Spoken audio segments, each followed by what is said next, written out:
You got takeout? Again? Sweetheart, a new hot pot shop opened downtown and I just had to try it. But the last one was, alright, for you. Those were just rumors, okay? There's no way that hot pot shop sells finger soup. I have my doubts. Both of them froze. It's past 10. Who is that? I'll check.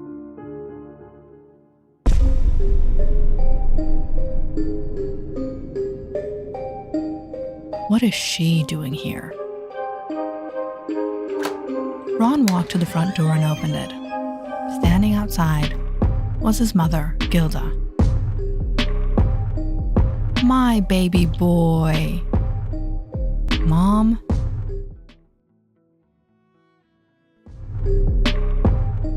Oh, don't sound so excited. I was driving by and thought I'd check on you and that wonderful wife of yours. Right. Of course, right. What kind of mother would I be if I didn't occasionally inspect the life choices of my only son? Before Ron could stop her, she pushed past him and entered the house. Who is it, Ron? It's Mom. Oh no.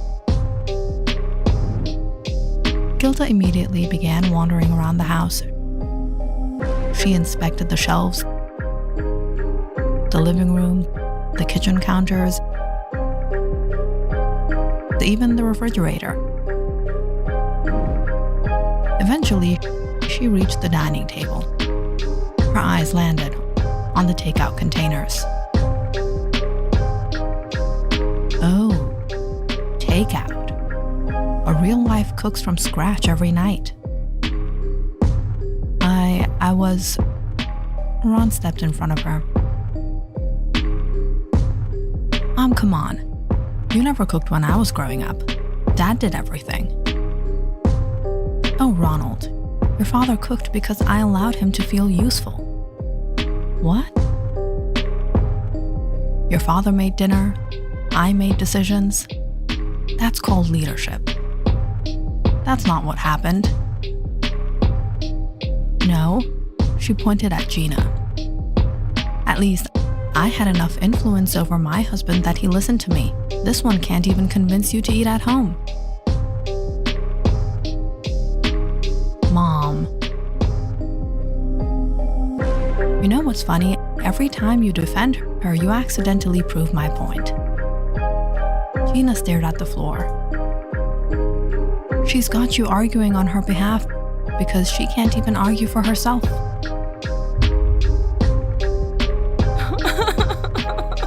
Unable to hold it any longer, Gina rushed off toward the bedroom. Ron watched the door slam shut.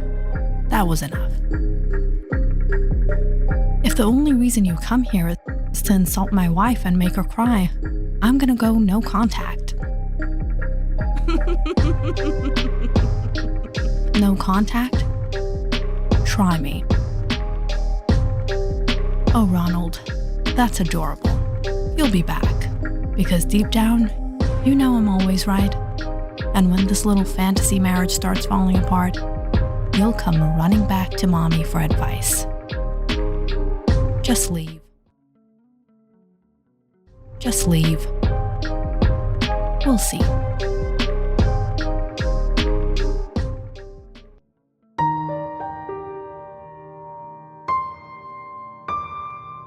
Ron went to check on Gina. She was sitting on the edge of the bed.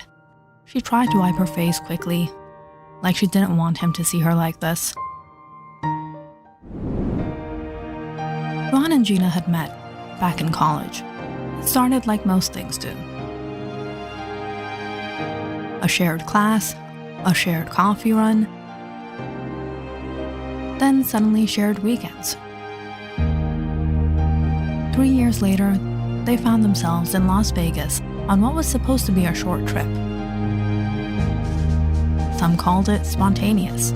Others, especially the ones who knew them well, said it looked like something written already. The truth was somewhere in between. It wasn't planned, but it didn't feel wrong either. They got married there. Neither of them had regrets, but neither of them had been fully prepared for what came after either. They moved in together, tried to sync their schedules, figured things out day by day. It wasn't perfect, but it worked in its own messy way. Except for one thing, Gilda. To Ron's mother, Gina was never quite right. Not marriage material, as she liked to say. In her mind, Gina couldn't cook, couldn't sing, didn't carry herself like a traditional wife. And worst of all, she made her own money, which Gilda somehow treated like arrogance instead of independence. But Ron knew Gina wasn't anything like the picture his mother had built in her head.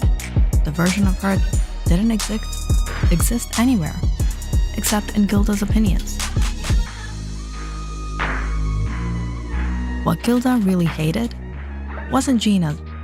It was the way she wasn't consulted, she wasn't invited to the wedding, she hadn't been asked, she hadn't been included, and that alone seemed enough to poison everything. Ron had always hoped time would soften it, that once they got to know each other properly, things would settle. It didn't. Gina, I told you not to take her words to heart. How can I get your mom to like me? You're more than enough. You don't need to get anyone to like you.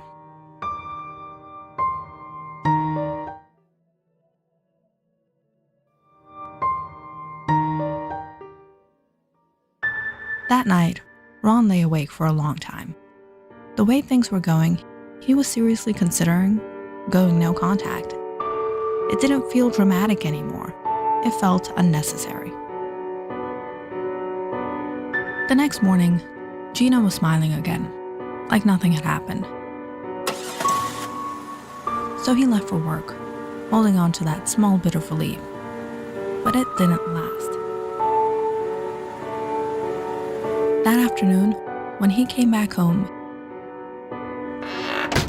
he stopped at the door. Something was off immediately.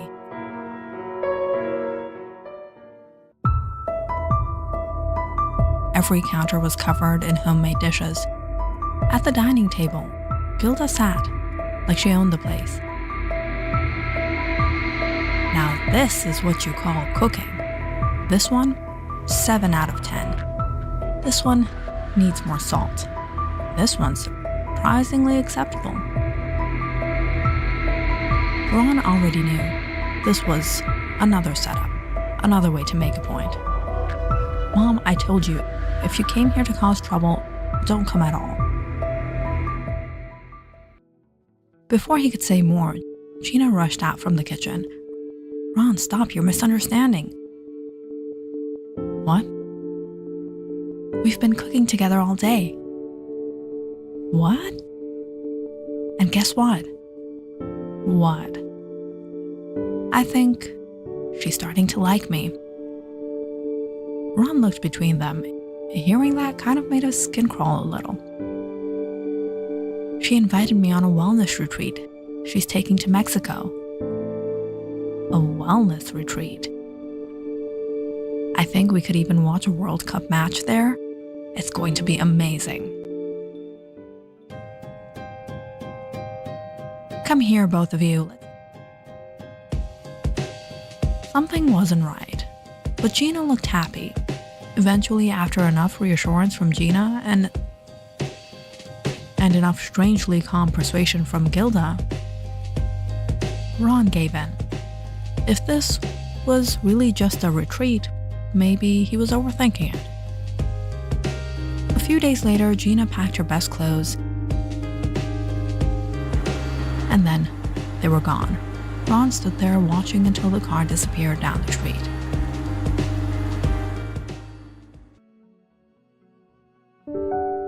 The first 2 days after Gina left, Ron kept eating the food Gina had cooked with Gilda. There was still enough in the fridge, and it felt easier than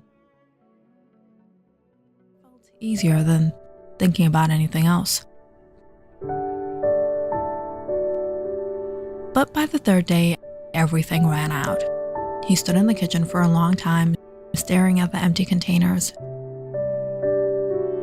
Gina usually ordered takeout lists for him when she was around, places she liked, meals she thought he could try.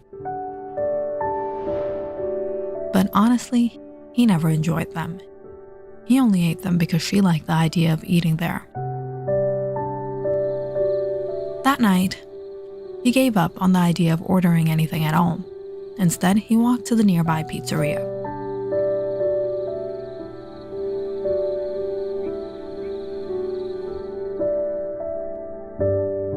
The place was quiet. Ron sat down by the window and ordered a slice. That's when someone slid into the seat across from him. "You always look this serious when you eat pizza?" "I don't usually have company." "That's a shame. Company makes everything taste better. I'm Veronica." Ron. Over the next few minutes, the conversation didn't stop, and the night didn't turn out as boring and lonely as he thought. The next night, he wasn't planning on going back, but he did anyway. And there she was, Veronica. "You came back." "I didn't plan to." "That's what they all say. You ever get tired of eating the same thing every day?" "Yeah." "Then stop." "What?" "What if we cook something together? Or maybe let me cook for you." "You don't even know me."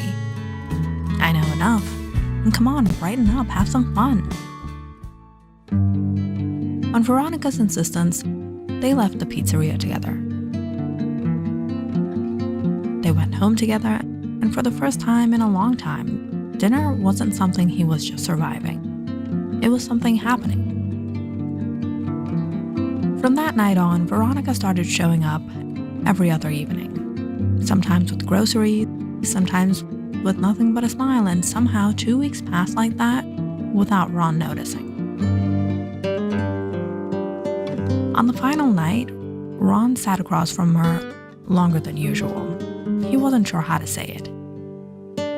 "Gina, my wife is coming back soon." "Your wife?"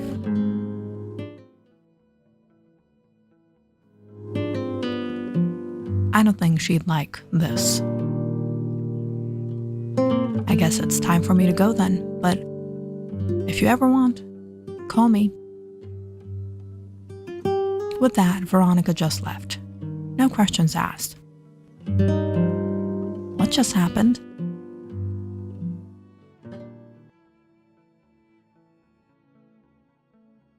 The next morning, Ron stood at the arrival gate, holding 2 small signs in his hand, one for Gina and one for Gilda. The crowd moved slowly, dragging suitcases. Then he saw them, and something immediately felt wrong. Gina wasn't smiling. Gilda walked up first, already talking. "It was absolutely great, Ronald. The retreat was exactly what Gina needed. Structure, discipline, focus. I've never seen her so refined." Ron looked at Gina. "It was nice." That was all she said. "Is everything okay? Did anything happen on the trip?" "Nothing." "Isn't it wonderful? Gina is so much more ladylike now. She only speaks when spoken to, only answers what is asked." Ron thought Gina was just being quiet because Gilda was there, so he dropped Gilda off first. "Don't worry, Ronald. She's better now." As soon as Gilda went inside, Ron finally turned to Gina. Now tell me what happened. We woke up early. We followed instructions. We ate what told. That's it? Gina nodded. That night, Gina went to bed early. No conversations. The next morning, Ron walked into the kitchen and froze. Gina was cooking. Egg, toast, black coffee, neatly placed. She looked different. She wore plain cardigans and loose trousers, nothing like the Gina he remembered. More like his mom. Why are you wearing that? This is what a lady should wear, so I changed my wardrobe. What? Ron noticed other changes too. Gina used to have hobbies. She had playlists saved everywhere, music she loved. She used to watch movies every Friday night and comment through the entire thing.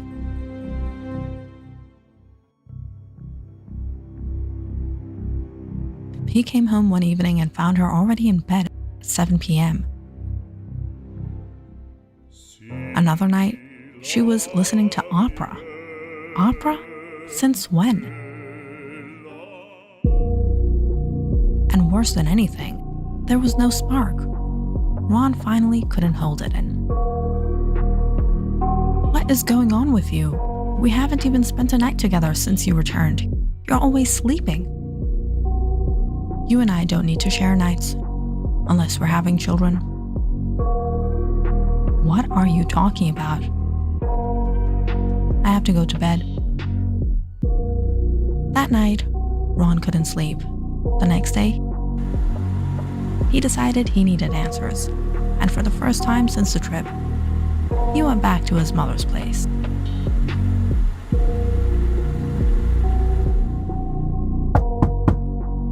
He knocked. When the door opened, he froze. Veronica was there. Veronica? What are you doing here? Ron, so nice to meet you. His mom quickly came to get them in. What is she doing here? Oh, Veronica. She's my neighbor. Such a wonderful girl. Disciplined, polite, intelligent. Unlike some people I could mention. She cooks, she listens, she understands structure. Very different from Gina. How do you know her again? We met at the pizzeria. How charming. You know, you're here right on time. Veronica and I were about to have lunch together. Join us. Yeah, I'll be right from the bathroom. Ron excused himself almost immediately. He locked the door and leaned against the sink. His mind was racing. This doesn't make any sense. If Veronica is her neighbor, what was she doing at the pizzeria across town?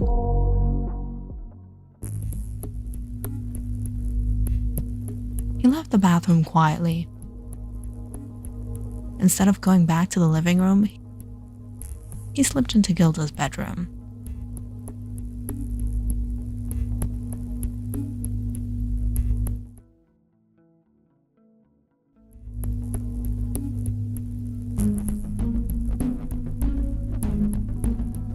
That's when he saw the retreat brochure.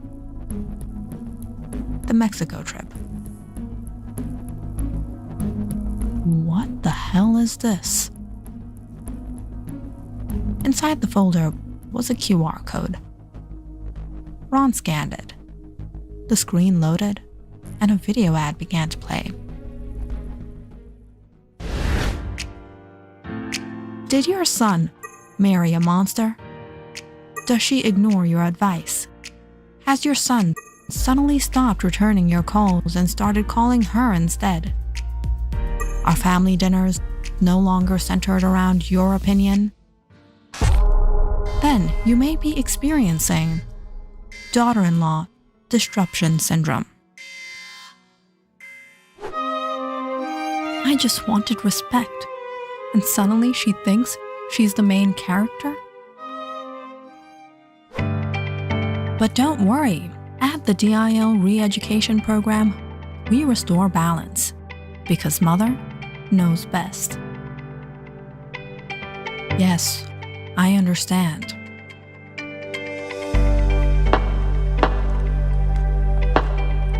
Family hierarchy is important. We don't break her, we refine her. And if she still believes she's the main character, we help her understand the correct script. DIL re-education program, because peace begins at home, and home begins with Mother. What the hell? Ron walked into the living room, holding the brochure in his hand. His mom was already smiling. You found it. What is this? What did you do to Gina? I didn't do anything to her. I made her into the woman she needs to be your wife. You don't decide who gets to be my wife. Oh, I think I do.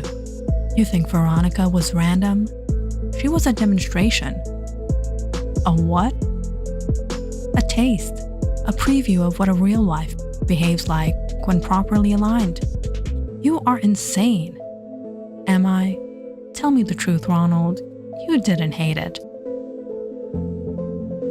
Ron was about to get hold of his mother. But just then, Gilda yelled, "Veronica!" A sharp hit the back of his head, and everything went black.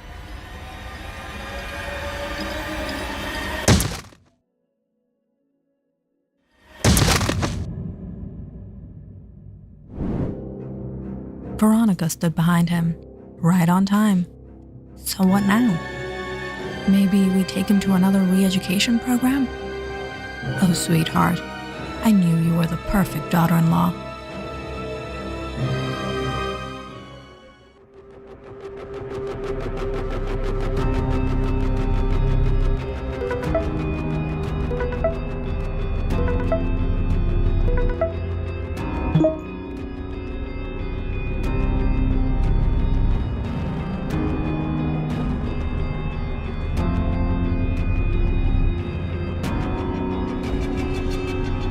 Click on the subscribe button and check out more awesome videos on our channel. And don't forget to press the bell icon because you know it's interesting.